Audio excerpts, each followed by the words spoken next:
Coming up on this week's edition of Thunder Insider, we'll go one-on-one with Reggie Jackson. None of it gets accomplished without every guy doing his job.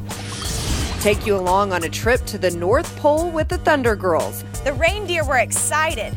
They pranced and paced, ringing their silver bells that hung from their harnesses. All that and more is coming your way starting right now.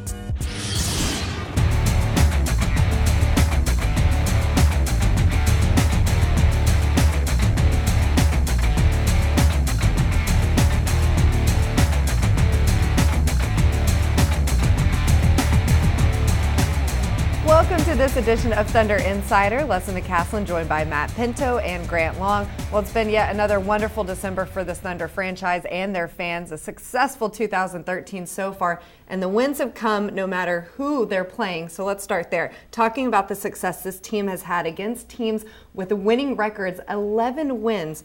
Grant, what do you think the biggest difference has been so far this season? I think it's impressive simply because you talk about playing an Eastern Conference team, you only get a chance to see them once in your own building, so the preparation has to be very quick versus seeing a Western Conference team that you're going to see 3, possibly 4 times, so you have some type of familiarity with them. So it's all about making the adjustments and being ready to play when you come across those Eastern Conference teams, and that, to me, that's been impressive. And the other thing is that this team has an ability to get to certain levels, and when they bring that level of play, there are a few teams, if any, that can hang with them. And I think when we see those pockets of extraordinary play, it tends to demoralize an opponent, whether their record is on the plus side or minus side coming in, and this Thunder team just tends to build on that. Yeah, they have a focus every night, no matter who they're playing. 11 wins is the most in the NBA, and we've talked about the success of this team. We haven't talked a lot about the man at the helm. Of course, Scott Brooks got his 250th win this month already, and then he's the 11th fastest coach to reach that. When we talk about what he's been able to do over the last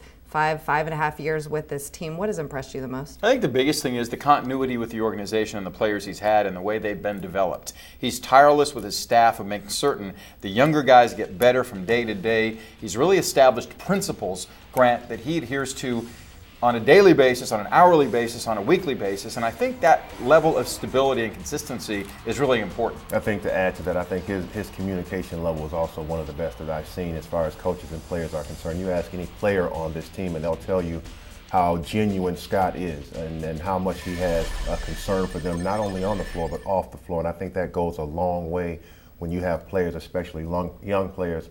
And then you think about also the fact that he's the same guy every day. And players need to see that their coach is going to be a consistent personality every day, Matt, and I think that's a big plus for him. He talks about being humble and hungry, and he defines that. He always has a sense of humor about what's going on around himself. He's self-deprecating the way he approaches things.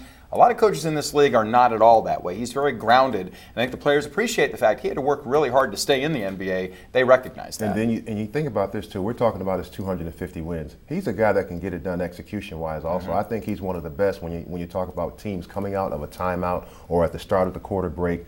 They get a play and they go out and they execute. They get something good from that. I've seen this time and time again from Scott. Yeah, you can tell his players respect him. They always say how much they've learned from him. Of course, one of those is Reggie Jackson. You had a chance to go one-on-one with him earlier this season. Here's more on Reggie.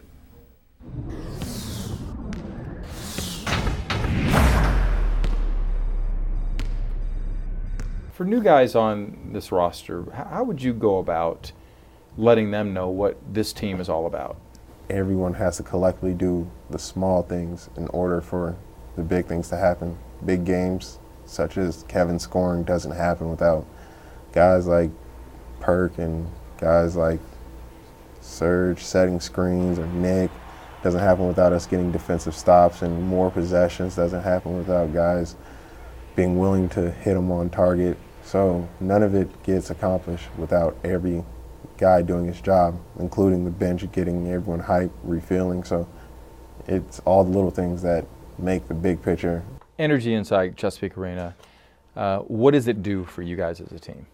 The energy inside Chesapeake doesn't allow us to really be flat. Of course, 82 games, it happens at times, but for the most part, when you have fans like that, there's no way you can't be awake for a game.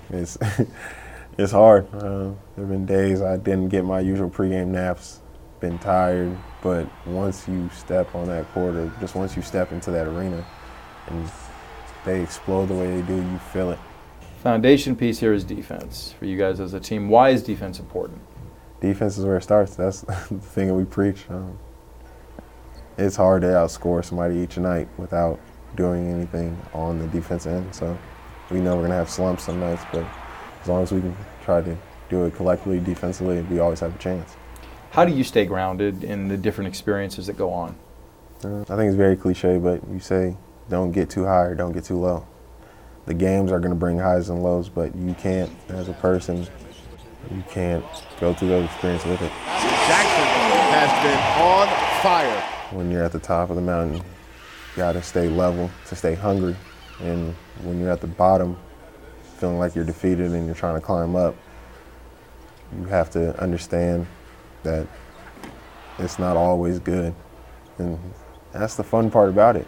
Like, really, it's not fun being here. There's no pleasure without pain. So going through that pain, especially with another group of guys at times, is what makes the good so good. So tasting victory isn't as great without tasting defeat first. This community loves this team, and the connection between the Thunder and the community is pretty extraordinary. Can you talk a little bit about that and how you experience that in terms of giving back? No, they give to us. I think people always see, because of the position we're in, and sometimes monetary value, we're viewed higher, but we're not. We're just everyday people. But they allow us to come be part of their lives and be part of their community and accept us the way they cheer for us every night, that we want to just give back. Thank you. No problem. Like I tried to explain before, we're just a reflection of them. So what this city is, what everybody thinks the Thunder organization is about, is just a reflection of the people of the state. So it's a blessing to go out there and represent the people who live here, because they're second to none. They're just some of the best, most character people I've met in my life. Ahead on Thunder Insider. We talk about screening a lot, and we know how important it is. I think all of our bigs, we value it, and we realize how important it is to the team, and so it's something that we take pride in.